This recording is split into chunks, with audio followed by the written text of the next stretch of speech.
You're at the McDonald's drive-thru. You order a Coke. First sip, crisp, sharp.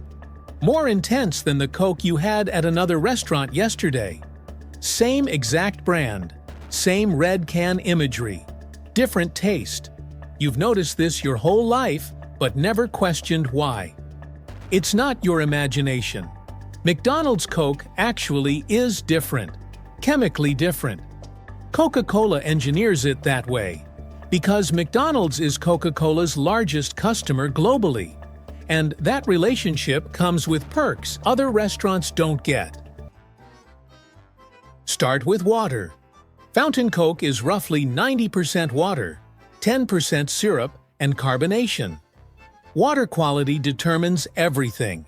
Every McDonald's location has reverse osmosis filtration that pre-treats water before it touches Coke syrup. You've tasted tap water in different cities.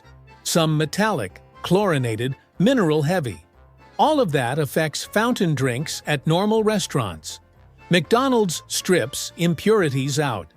The water hitting their syrup is nearly pure H2O. Neutral baseline. The syrup flavor becomes pronounced because nothing competes. Here's the kicker. That filtered water is pre-chilled before mixing with syrup. Most fountain machines mix room temperature water with cold syrup. Temperature fluctuation. Inconsistent carbonation. McDonald's chill water in insulated stainless steel tanks before it reaches the fountain. The entire system stays cold. More CO2 dissolves in cold liquid. More carbonation means sharper bite. Standard fountain Coke uses 5:1 ratio. 5 parts water, 1 part syrup. Coca-Cola's recommended formula. McDonald's doesn't use standard formula. They negotiated slightly higher syrup concentration. Why? Ice melt? You've ordered fountain Coke, and within minutes, ice starts melting. Dilution begins immediately. The drink gets weaker as you consume it. Standard 5:1 ratio accounts for some dilution, but not McDonald's level of ice. McDonald's uses a lot of ice. Their cups maximize ice volume. The higher syrup ratio compensates. As ice melts, the drink dilutes towards standard Coke flavor instead of below it. You're tasting proper concentration from first sip to last. Other restaurants start at standard and drift to watery. The formula isn't drastically different. Maybe 5.2:1 instead of exactly 5:1. But that slight increase, combined with ice strategy, maintains flavor consistency. You've noticed McDonald's Coke tastes the same at the bottom of the cup. That's engineered. Most restaurants store Coke syrup in plastic bags inside cardboard boxes. Bag-in-box system. Cheap, easy to replace. But plastic is permeable. CO2 slowly escapes through plastic over time. Syrup arrives carbonated, then gradually loses fizz before mixing into drinks. McDonald's stores Coke syrup in stainless steel tanks. Sealed. Zero permeability. CO2 stays locked in until the moment of dispensing. You're getting syrup at peak carbonation. Other restaurants serve syrup that's been sitting in semi-permeable plastic for days or weeks. The tanks also maintain consistent temperature. Plastic bags fluctuate with room temperature. Stainless steel tanks are insulated and temperature controlled.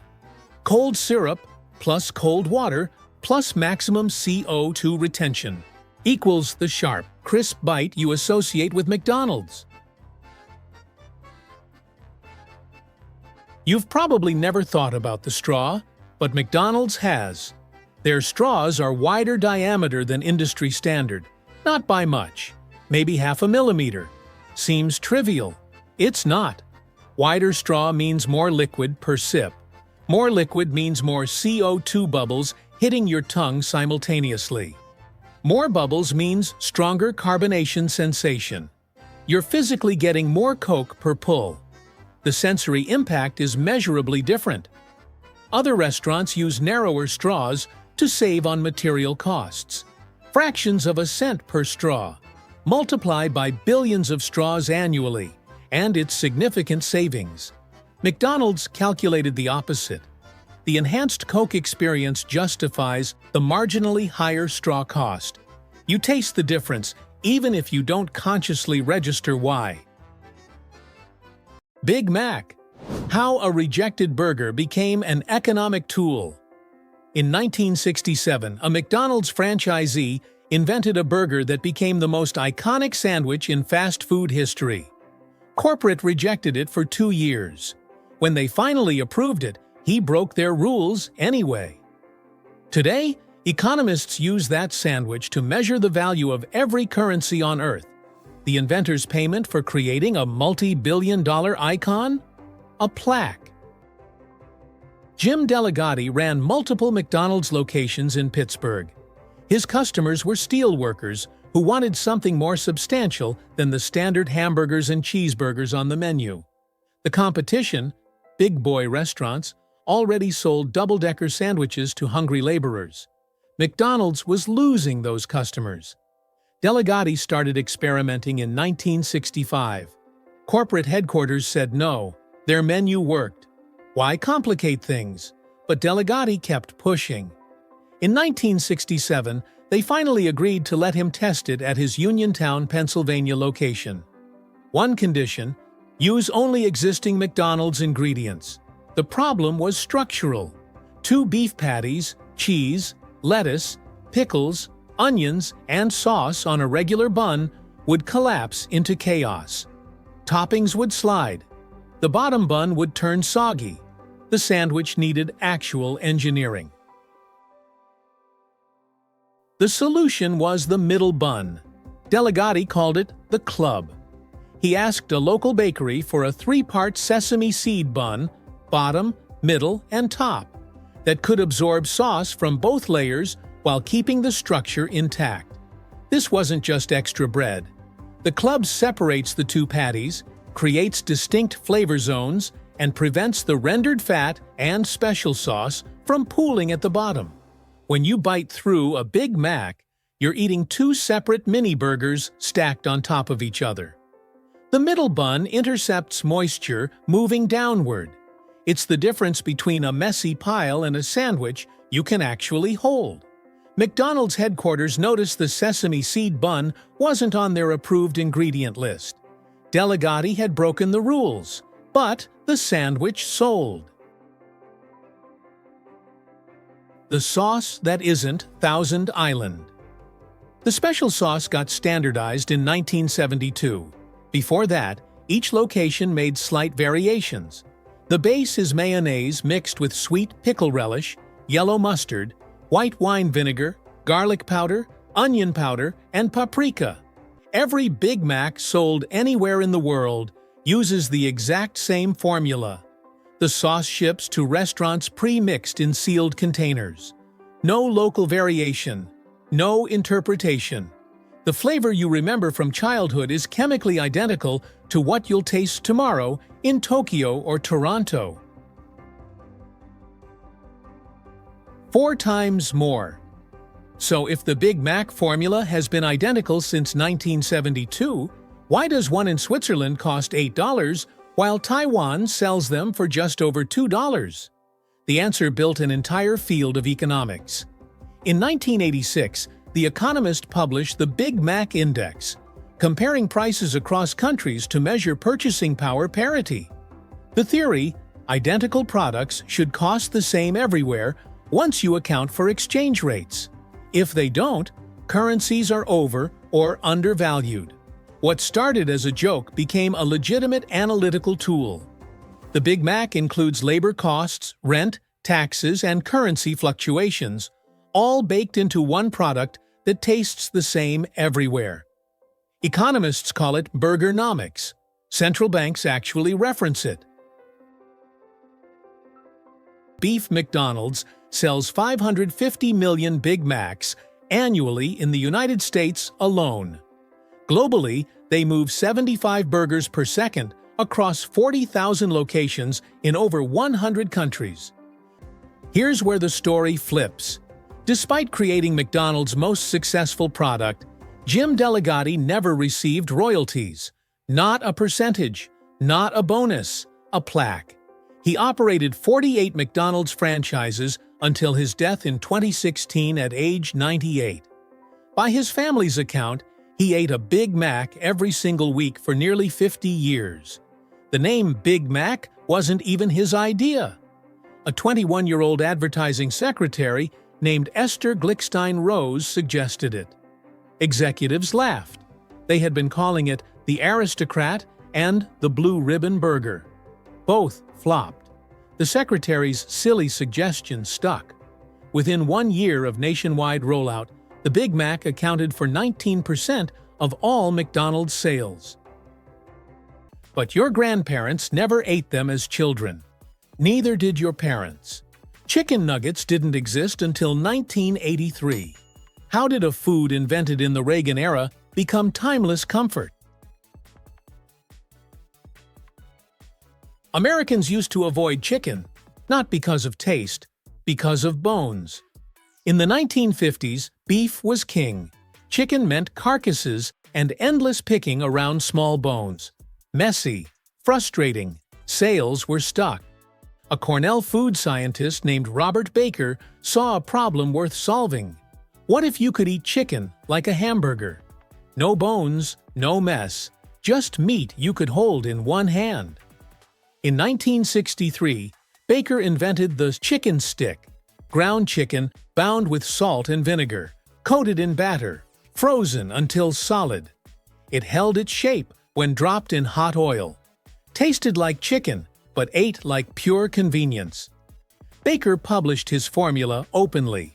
No patent. He wanted to help the struggling chicken industry, not get rich. His invention spread to cafeterias and frozen aisles, but it took 20 years and a fast food giant to finally make it famous. They partnered with Keystone Foods. The challenge: create a chicken product that survives frozen storage, microwave reheating, and teenage employees. Millions of servings daily, all tasting exactly the same. The solution? Chicken breast ground into paste with skin and seasonings for moisture. Pressed into molds, coated in batter containing starches that puff during frying. Each nugget got flash fried for exactly 60 seconds. Hot enough to set the coating, quick enough to leave the inside raw, then frozen to -10 degrees. It would finish cooking later, in restaurant fryers across the world. The shapes aren't random. McDonald's nuggets come in exactly 4 forms: the bell, the boot, the ball, and the bone. Each one engineered for cooking physics. Thickness determines cooking time. If all nuggets were identical, thick parts stay raw, while thin parts burn. Varying geometry means each piece finishes at the same moment in the fryer. The breading matters just as much. That coating isn't just crunch. It's a moisture barrier keeping chicken from drying during 2-stage cooking. Fry once at factory. Freeze. Fry again at restaurant. Wrong coating means rubber. The batter carries flavor compounds that brown during frying. Those golden spots, Maillard reaction zones. Same chemistry that makes bread crust and seared steak delicious. Engineered to trigger your brain's reward systems. So if nuggets are just ground chicken in smart breading, why did they spark one of the biggest food controversies of the 2000s? The answer wasn't the coating, it was the paste. Mechanically separated chicken became a phrase parents feared. High-pressure systems stripped every bit of meat from bones, creating pink slurry that included tendons and cartilage. When photos of pink slime went viral in 2010, the industry faced reckoning. McDonald's announced they'd already switched to white meat in 2003, but those images had burned into public memory. That pink paste was never dangerous, just unappetizing to see. Food is perception as much as nutrition. Once you've seen how the sausage gets made, it's hard to unsee it. Today's nuggets exist on a spectrum. Fast food chains mostly use whole muscle chicken pressed into shapes. Grocery brands range from premium all-breast to economy versions with more filler. Ingredient lists tell the story. Basic nuggets contain chicken, water, salt, and breading. Budget versions list 25 ingredients including modified starches and sodium phosphates. Neither is poison. Additives handle texture, preservation, and consistency, but they serve different philosophies. One says recognizable food. The other says cheap, tasty, and convenient.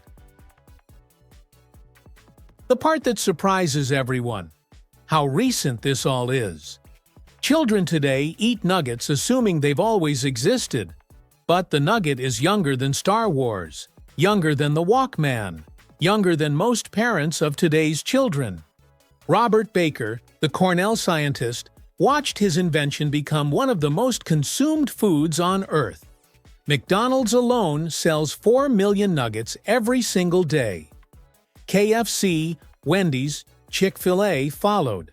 Nuggets became the default chicken format for American children.